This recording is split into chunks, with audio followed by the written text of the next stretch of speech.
LDSTINO de LOSDRAGONS Libro 3 del Anillo del Hechicero Morgan Rhys. No te interpongas entre el dragón y su ira. William Shakespeare Rey Lear Capítulo 1. El rey MC Cloud bajó por la pendiente, corriendo por el altiplano, en el lado del anillo de los McGill, con cientos de sus hombres detrás de, aferrándose con todas las fuerzas, mientras su caballo galopaba montaña abajo.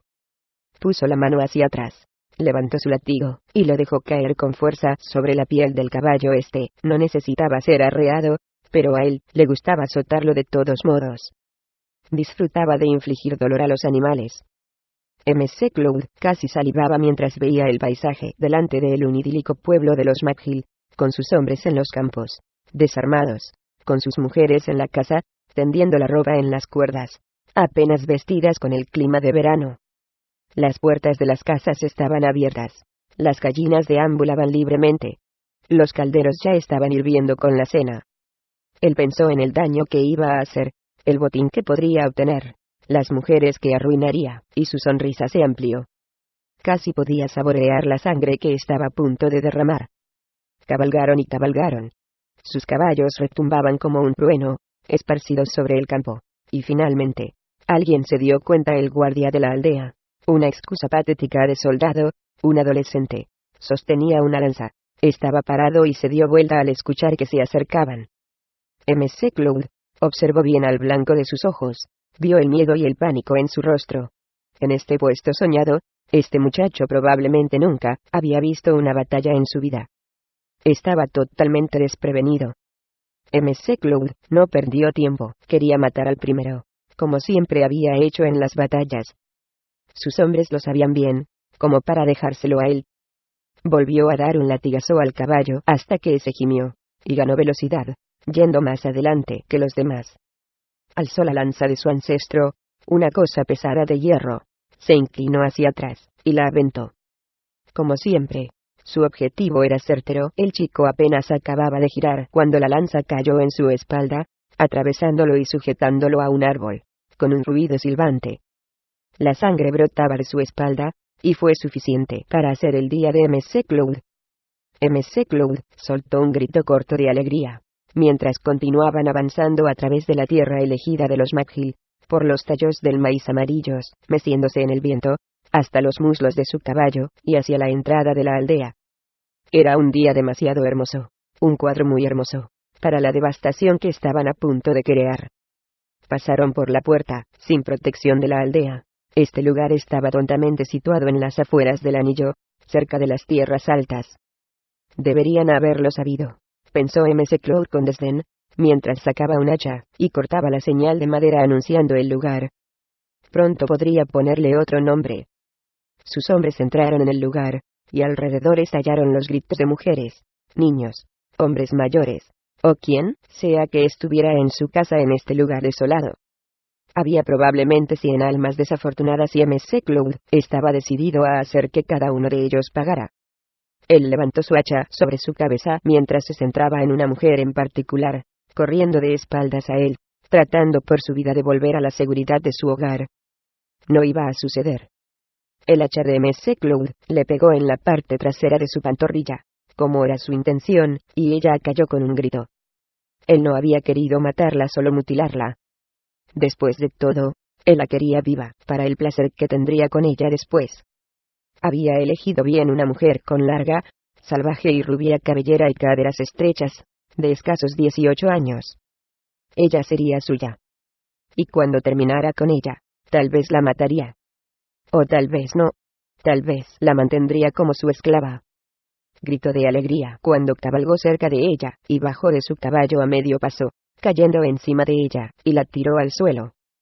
Rodó con ella en la tierra, sintiendo el impacto del camino, y sonrió mientras él disfrutaba de algo que parecía estar vivo. Por fin, la vida tenía significado otra vez.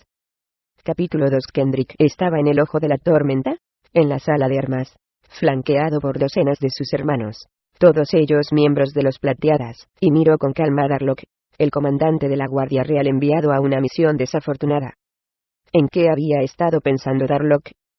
Realmente pensó que él podría entrar en el salón de armas e intentar arrestar a Kendrick, el ser más querido de la familia real, delante de todos sus hermanos de armas. Creyó realmente que los demás se quedarían parados, y lo permitirían. Había subestimado enormemente la lealtad de los plateados hacia Kendrick. Aunque Darlock hubiera llegado con cargos legítimos para su detención, y ciertamente estos no lo eran, Kendrick dudaba mucho que sus hermanos permitieran que se lo llevaran. Eran leales para toda la vida, y leales hasta la muerte. Ese era el credo de los plateados. Él habría reaccionado del mismo modo, si alguno de sus hermanos era amenazado. Después de todo, ellos habían entrenado juntos, luchado juntos, durante todas sus vidas. Kendrick podía sentir la tensión que había en el espeso silencio, mientras los plateados sostenían sus armas desenfundadas ante la docena de guardias reales, quienes se movían donde estaban, luciendo más incómodos por el momento. Deben haber sabido que sería una masacre si alguno de ellos sacaba su espada, y sabiamente, ninguno lo hizo. Todos se quedaron ahí, y esperaron la orden de su comandante, Darlock. Darlock tragó saliva, pareciendo muy nervioso. Se dio cuenta de que su causa era inútil.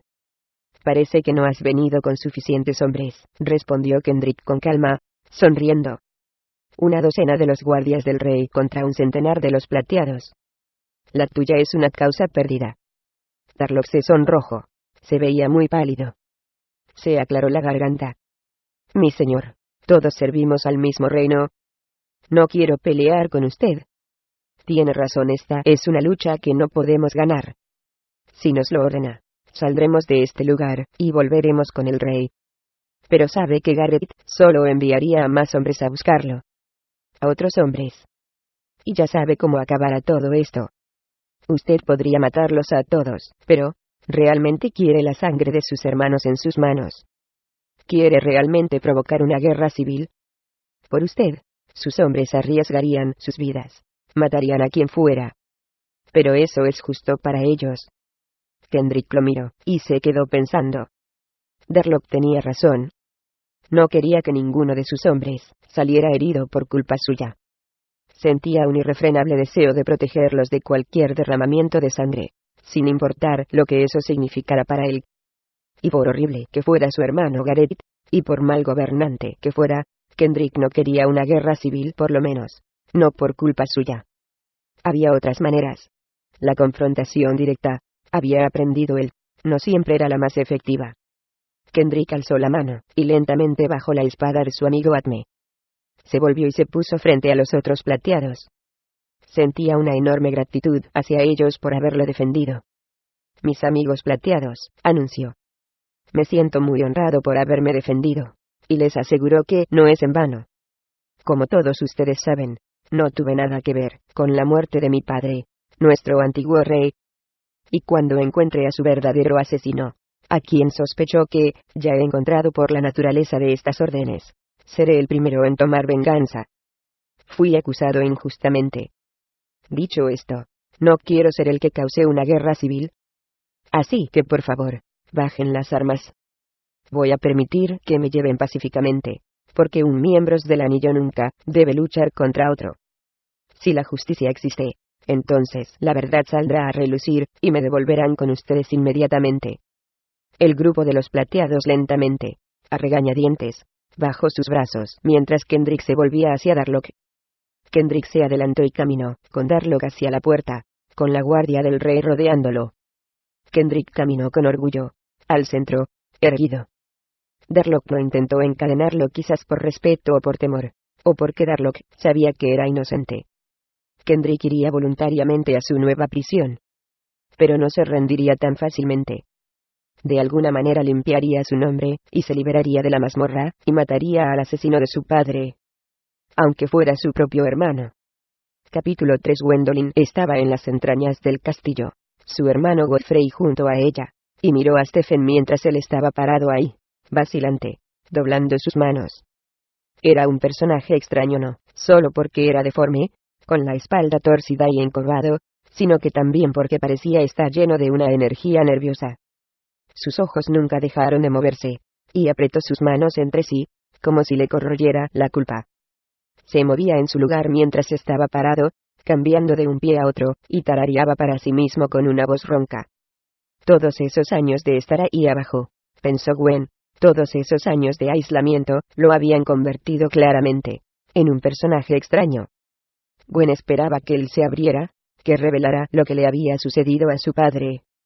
Pero los segundos se convirtieron en minutos, y el sudor aumentaba en la frente de Stephen, mientras él se balanceaba cada vez más dramáticamente, pero no decía nada. Continuaba viendo un espeso y pesado silencio, interrumpido por su tarareo. Gwen también estaba comenzando a sudar aquí abajo. El fuego rugiente de los pozos estaba muy cerca en este día de verano. Quería acabar con esto, dejar ese lugar y nunca volver ahí otra vez. Vigilaba detenidamente a Stephen, tratando de descifrar su expresión, de averiguar qué pasaba por su mente.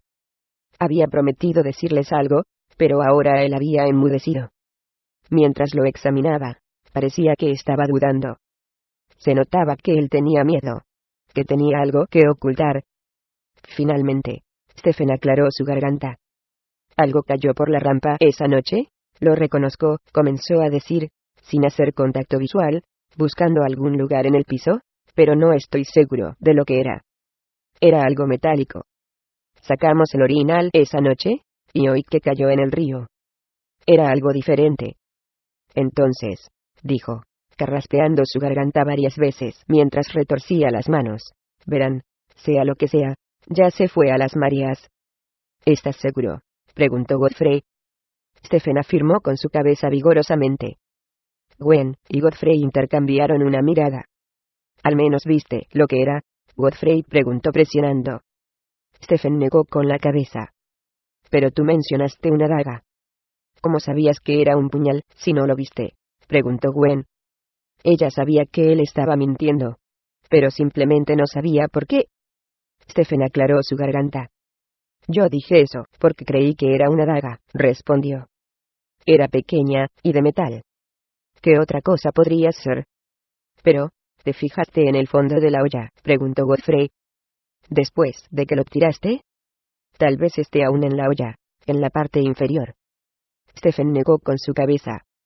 Revisé el fondo, dijo. Siempre lo hago. No había nada. Estaba vacío. No importa qué haya sido, ya se fue. Lo vi flotando. Si era de metal, ¿cómo iba a flotar?, preguntó Gwen. Stephen aclaró su garganta, y luego se encogió de hombros. El río es misterioso, respondió. Las mareas son fuertes. Gwen intercambió una mirada de escepticismo con Godfrey, y podía decir por la expresión de él, que tampoco le creía a Stephen. Gwen se fue impacientando cada vez más. Ahora, también estaba desconcertada. Momentos antes, Stephen iba a contarles todo, como había prometido. Pero parecía como si de repente hubiese cambiado de opinión. Gwen se acercó más a él, y frunció el ceño, sintiendo que este hombre tenía algo que ocultar. Ella puso su cara más dura, y al hacerlo, sintió la fuerza de su padre, emanando a través de ella. Estaba decidida a descubrir lo que fuera que él sabía, especialmente si le ayudaba a encontrar al asesino de su padre. ¿Estás mintiendo?, dijo, con gran frialdad. La fuerza que salía de ella incluso la sorprendió. ¿Sabes cuál es el castigo por mentir a un miembro de la familia real? Stephen retorció las manos, y casi rebotó en su lugar, mirándola hacia arriba, por un momento, y luego apartó la mirada rápidamente. Lo siento, dijo él. Lo siento. Por favor, no sé nada más. Antes nos preguntaste si te librarías de la cárcel, si nos decías lo que sabías, dijo ella. Pero no nos has dicho nada. ¿Por qué preguntaste eso, si no tenías nada que decirnos? Stephen lamió sus labios, mirando hacia el piso. Yo, comenzó a decir, y se detuvo. Yo estaba preocupado de que me metería en problemas por no informar que un objeto cayó del conducto. Eso es todo. Lo siento. No sé lo que era. Se ha ido. Gwen entrecerró sus ojos, mirándolo, tratando de llegar al fondo de este extraño personaje. ¿Qué fue exactamente lo que le sucedió a tu amo?, preguntó ella, no dejando que se librara de la culpa. Nos dijeron que desapareció. Y que tú tenías algo que ver con ello. Stephen negó con su cabeza una y otra vez. Se fue, respondió Stephen. Eso es todo lo que sé. Lo siento. No sé nada que les pueda ayudar. De repente llegó un ruido silbante por toda la habitación, y todos se volvieron para ver los residuos, volando por el conducto, y cayendo con un ruido en el enorme orinal. Stephen se dio la vuelta, y corrió por la habitación, hacia la olla. Se quedó parado junto a ella, observando cómo se llenaba de los residuos de las habitaciones superiores. Gwen se volvió y miró a Godfrey, quien también la miraba. Tenía una expresión de desconcierto. Lo que sea que esté escondiendo, dijo ella, no va a decirlo. Podemos hacer que lo encarcelen, dijo Godfrey. Eso podría hacerle hablar. Gwen meneó la cabeza. No lo creo. No con este. Obviamente está muy asustado. Creo que tiene que ver con su maestro. Es claro que se siente mal por algo, y no creo que tenga que ver con la muerte de nuestro padre. Creo que él sabe algo que podría ayudarnos, pero tengo la sensación de que arrinconarlo solo le hará callar. ¿Qué debemos hacer?, preguntó Godfrey. Gwen se quedó allí, pensando. Recordó a una amiga suya, cuando ella era niña, que una vez había sido descubierta mintiendo. Recordó que sus padres le habían presionado de todas las maneras posibles para que dijera la verdad, pero que ella no hablaba. Fue solo semanas después, cuando todo el mundo finalmente la había dejado en paz, que se había ofrecido voluntariamente a revelar todo. Gwen sintió la misma energía saliendo de Stephen, de que arrinconarlo lo haría callar, que necesitaba hablar voluntariamente. Vamos a darle tiempo, dijo. Vamos a buscar en otra parte. Vamos a ver qué podemos averiguar, y lo abordaremos otra vez cuando sepamos algo más. Creo que se abrirá. Él no está listo. Gwen se volvió, y lo vio, a través de la habitación, examinando los residuos que llenaban la olla. Ella estaba segura de que les llevaría hacia el asesino de su padre. Ella simplemente no sabía cómo. Se preguntó qué secretos se escondían en las profundidades de su mente. Era un personaje muy extraño, pensó Gwen. Era muy raro, sin duda. Capítulo 4. Thor trató de respirar mientras pestañeaba para quitarse el agua que cubría sus ojos, su nariz, su boca, derramando todo a su alrededor. Después de deslizarse a través de la embarcación, había logrado finalmente asirse a la barandilla de madera, y se aferró a ella con toda su alma mientras el agua implacable trataba de hacer que se soltara. Todos los músculos de su cuerpo estaban temblando, y no sabía cuánto más podría aguantar. Alrededor de él, sus hermanos hacían lo mismo, aferrándose con todo su ser, por lo que pudieran encontrar, mientras el agua intentaba tirarlos del barco. De alguna manera, se mantenían dentro. El ruido era ensordecedor, y era difícil ver más de unos pocos metros delante de él. A pesar de ser un día de verano, la lluvia era fría, y el agua envió un escalofrío por su cuerpo que no podía evitar.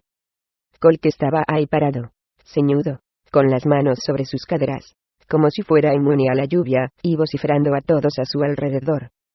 «Regresen a sus asientos», gritó. «Remen». El mismo Colt tomó asiento y comenzó a remar, y en pocos momentos los chicos se deslizaron, y se arrastraron a través de la cubierta hacia las bancas.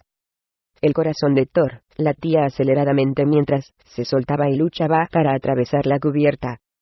Kron, dentro de su camisa, se quejó, mientras Thor se deslizaba y caía, aterrizando con fuerza en la cubierta. Se arrastró el resto del camino, y pronto se encontró en su asiento. «Amárrense», gritó Colt. Thor miró hacia abajo, y vio las cuerdas con nudos debajo de su banca, y finalmente se dio cuenta para qué servían. Se agachó, y ató una alrededor de su muñeca, encadenándose a la banca y al remo. Funcionó. Dejó de deslizarse. Y pronto fue capaz de remar. A su alrededor los chicos siguieron remando. Ree se tomó asiento frente a él, y Thor pudo sentir que el barco se movía. En pocos minutos, la pared de lluvia se aligeró adelante. Remó y remó, su piel ardiendo por esa extraña lluvia, todos los músculos de su cuerpo le dolían. Finalmente comenzó a disminuir el sonido de la lluvia, y Thor comenzó a sentir menos agua caer sobre su cabeza.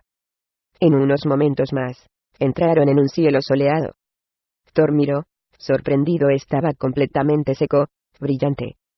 Fue la cosa más extraña que había experimentado. La mitad del barco estaba en un lugar seco, con el sol brillando, mientras que la otra mitad estaba mojada al terminar de pasar a través de la pared de lluvia.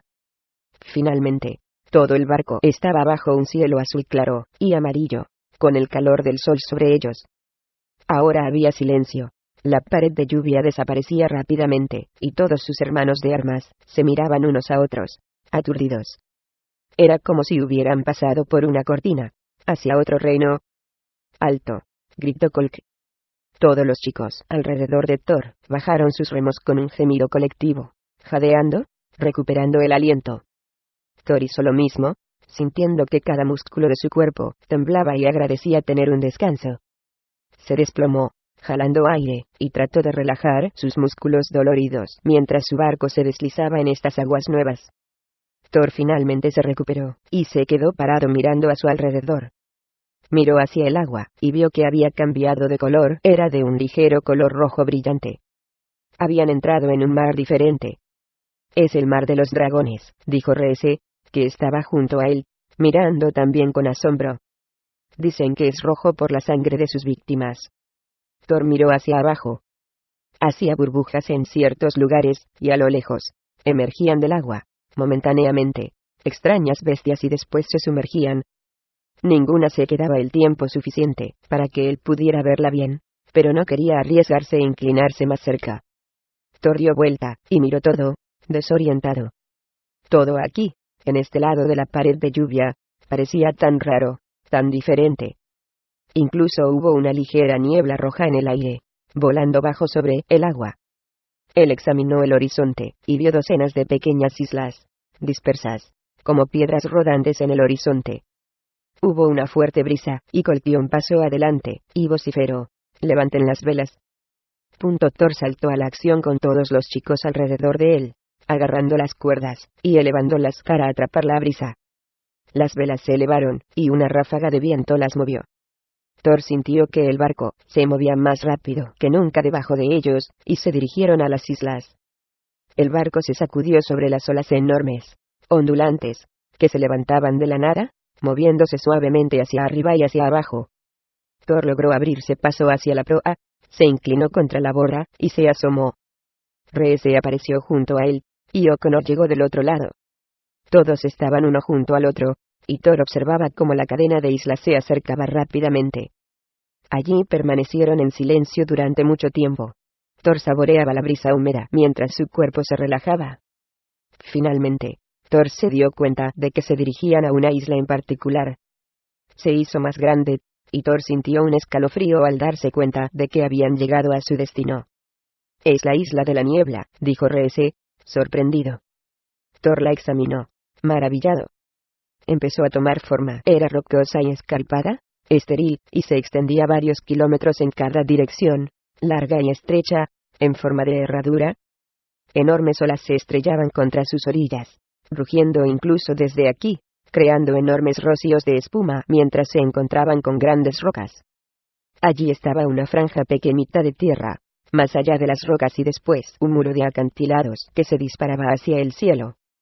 Thor no veía cómo su barco podría atracar con seguridad.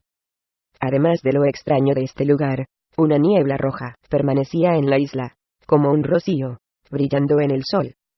Sintió un presagio. Thor pudo sentir algo inhumano, sobrenatural, en este lugar. «Dicen que ha sobrevivido millones de años», agregó O'Connor. «Es más viejo que el anillo. Mayor, incluso, que el imperio. Pertenece a los dragones», agregó Elden, acercándose a Reese. Mientras Thor miraba, de repente, el segundo sol se desplomó en el cielo. En momentos, el día iba de brillante y soleado a casi el atardecer. El cielo estaba pintado de rojos y púrpuras. No lo podía creer nunca, había visto el sol moverse tan rápido. Se preguntaba qué otra cosa era diferente en esta parte del mundo.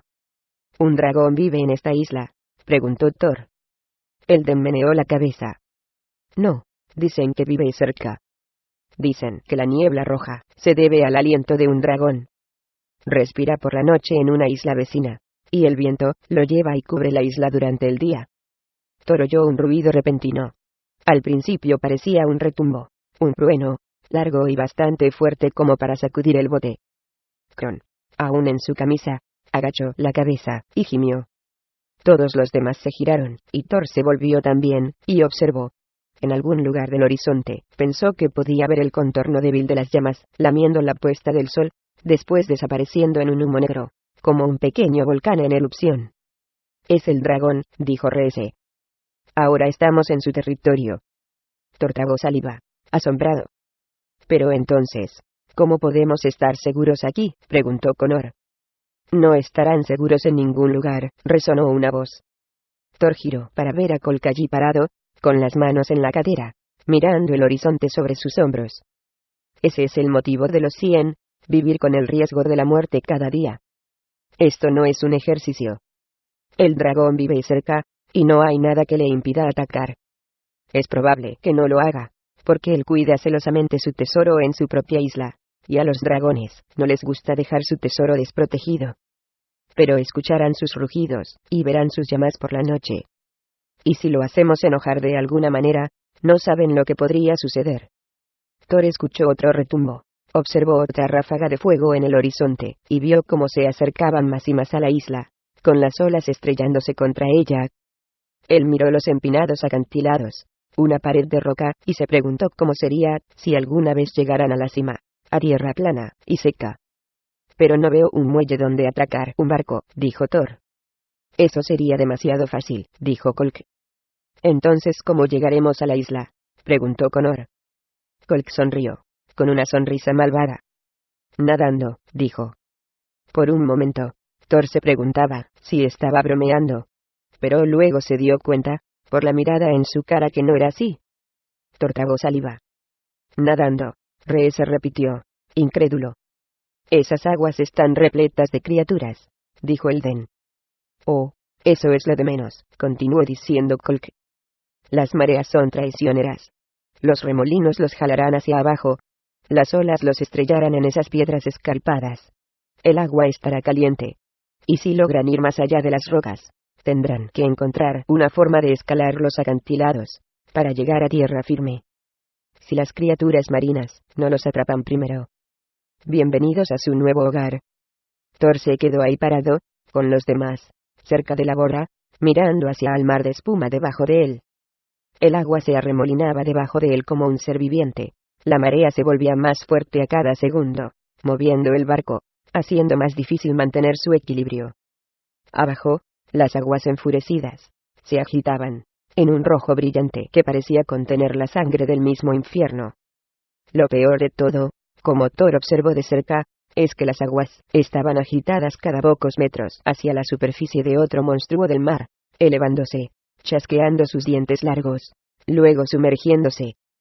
Su barco repentinamente bajó el ancla, lejos de la orilla, y Thor tragó saliva. Él miró las rocas que enmarcaban la isla, y se preguntaba cómo le harían para ir de aquí para allá. El choque de las olas se hacía más fuerte a cada segundo, haciendo que los demás tuvieran que gritar para ser escuchados.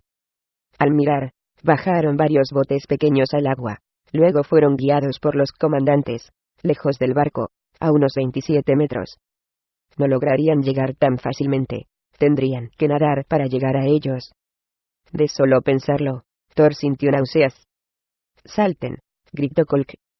Por primera vez, Thor sintió miedo. Se preguntó si eso lo hacía menos miembro de la legión, menos guerrero. Él sabía que los guerreros deberían ser valientes en todo momento, pero tuvo que reconocer a sí mismo que ahora sentía miedo. Odiaba el hecho de temer, y deseaba que pudiera ser de otra manera. Pero temía. Pero cuando Thor miró a su alrededor y vio los rostros aterrados de los otros chicos, se sintió mejor. A su alrededor, los chicos estaban parados cerca de la borda, congelados de miedo, mirando las aguas. Un chico en particular estaba tan asustado que temblaba. Era el chico del Día de los Escudos, el que había tenido miedo, que había sido obligado a dar vueltas. Colk debe haberlo intuido, porque cruzó el barco hacia él. Colk parecía espontáneo mientras el viento echaba hacia atrás su cabello, haciendo muecas mientras caminaba, pareciendo listo para conquistar la propia naturaleza. Se acercó a su lado, y frunció más el ceño. «¡Salta!», «Coma», gritó Colk. «No», respondió el muchacho. «No puedo. No voy a hacerlo. Yo no sé nadar.